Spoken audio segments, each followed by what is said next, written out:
20 octobre 2022, Bruno a été arrêté puis déporté à Korotoro.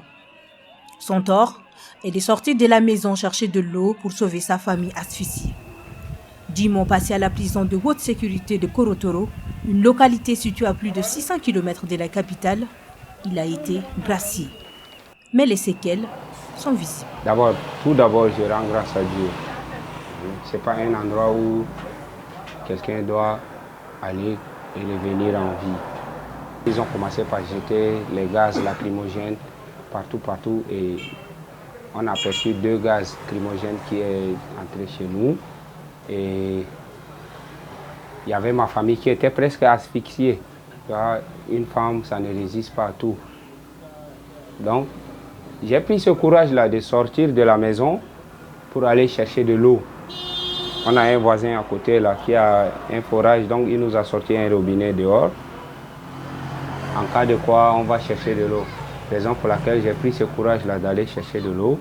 Et c'est en allant chercher cette eau-là, j'ai été intercepté par les militaires. Ils revendiquent la justice et la reconnaissance de la personnalité. Si Bruno est rentré sain et sauf après la manifestation du 20 octobre, Angéline, quant à elle, a perdu son mari et policier en faction ce jeudi dit jeudi noir. C'était le père de mes enfants. C'est un policier. C'est un stagiaire encore. Il était sorti le matin pour aller au travail. Donc c'était au lieu de travail là que les manifestants l'ont tué. Je demande à l'État de voir avec moi les enfants parce que je ne sais pas comment prendre la charge de mes enfants. C'est très tôt. Il a quitté très tôt, il a laissé les enfants comme ça. Je ne sais pas comment je vais faire pour m'occuper des enfants, quoi. Donc je veux que l'État voit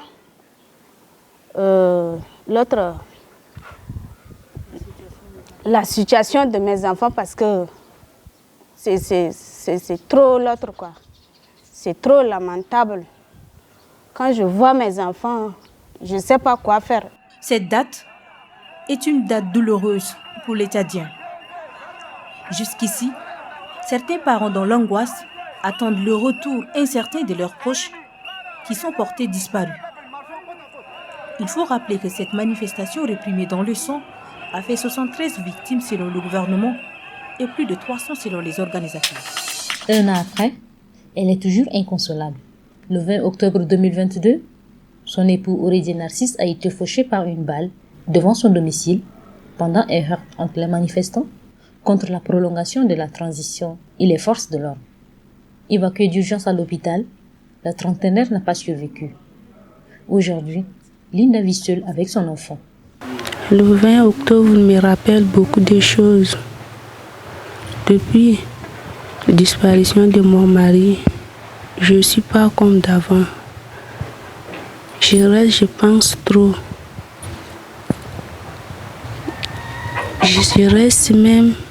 Je reste avec les gens, même pas comme d'avant. Je pense trop à cause de mon enfant et mon mari. Comme Dieu l'a pris déjà, maintenant, je sais, lui, c'est un journaliste. Il n'est pas sorti pour manifester.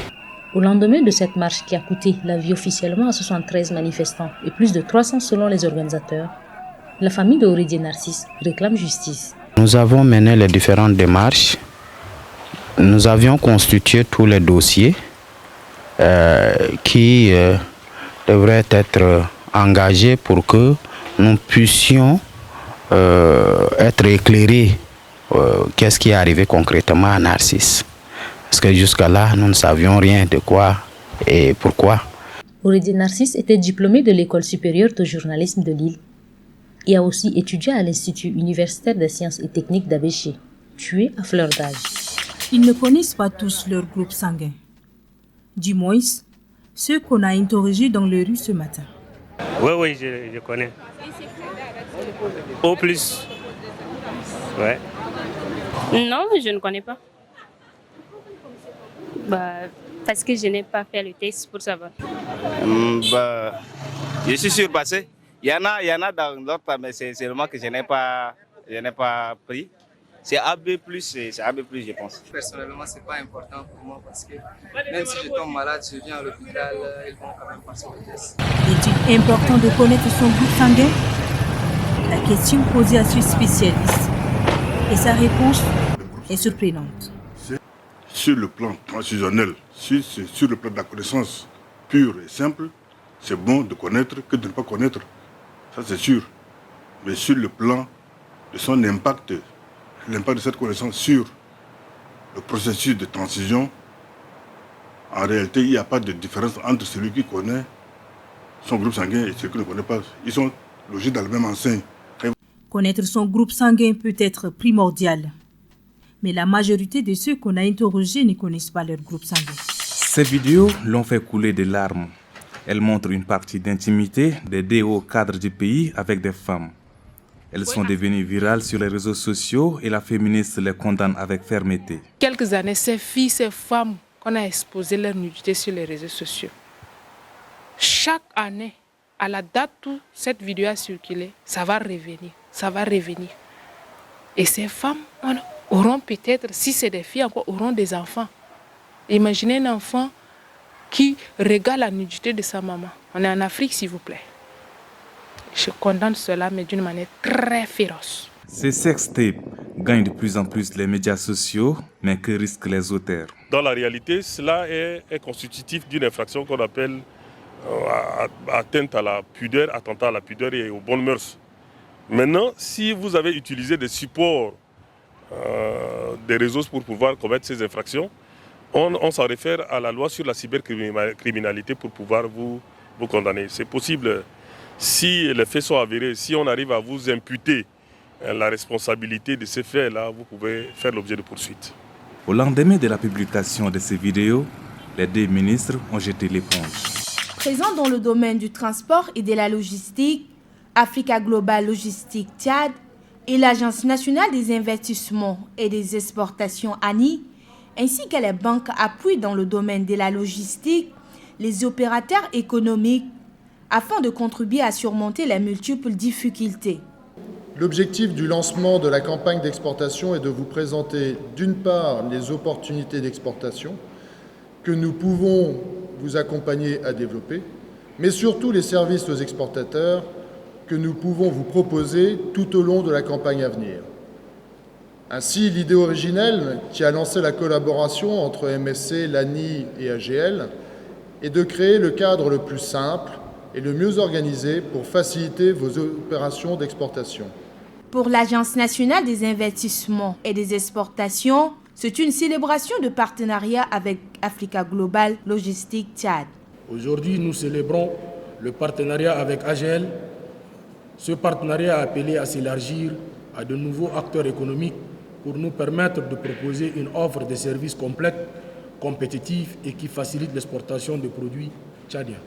Cette rencontre a permis aux panélistes de se succéder pour la présentation du département Export Africa Global Logistique en suivant celle du Transit Time aux échanges avec les exportateurs qui ont saisi l'opportunité afin d'exprimer leurs difficultés logistiques. Voici le vrai billet, le bon billet. Et celui-là, c'est un faux billet. Ces faux billets, M. Djoktelang Angobonan les a reçus pendant qu'il pleurait sa défunte femme. Ces jours, parmi ceux qui sont venus lui rendre condoléances, l'un d'eux l'a glissé comme assistance. Et il s'est rendu compte de la supercherie quelques jours après. Donc c'est les femmes du marché qui ont découvert que c'est un faux billet. Mais tous ceux qui étaient chargés, là, ils ne savaient rien. C'est comme ça que nous, on a commencé par ouvrir de gros yeux pour voir que c'est un faux billet. Voilà, donc c'est parmi ceux qui ont bien voulu nous assister, parmi ceux-là qui nous ont glissé ces billets. En 2022, la Banque des États de l'Afrique centrale a mis en circulation de nouveaux billets. Depuis cette date, les faux billets sont signalés de part et d'autre. Mais que risquent les auteurs? Parlant de la falsification des billets de banque ou de la monnaie, au Tchad, ces actes sont prévus par les dispositions des articles 241, 242 et 243 du Code pénal. Donc, en ce qui concerne la monnaie tchadienne, ainsi que la monnaie ou des billets de banque étrangers, la sanction prévue va d'une peine d'emprisonnement de 10 ans à 20 ans. Rien qu'en novembre dernier, la police a saisi 2,5 millions de fausses monnaies. La vigilance est recommandée afin d'éviter de se faire arnaquer. La lutte contre les faux billets est une affaire de tous. 72 heures, c'est le temps qu'a fallu pour que le nouveau ministre de la Défense soit connu. Il s'agit de Adago Yacoub. Il remplace à ce poste le général Daoudi Ibrahim, contraint à la démission le 18 octobre, impliqué dans une vidéo sexuelle. L'autre démissionnaire, Ali Kishoua, a fait place à Ramatou Outouin. Ce dernier aussi a été impliqué dans une affaire de sex-tape.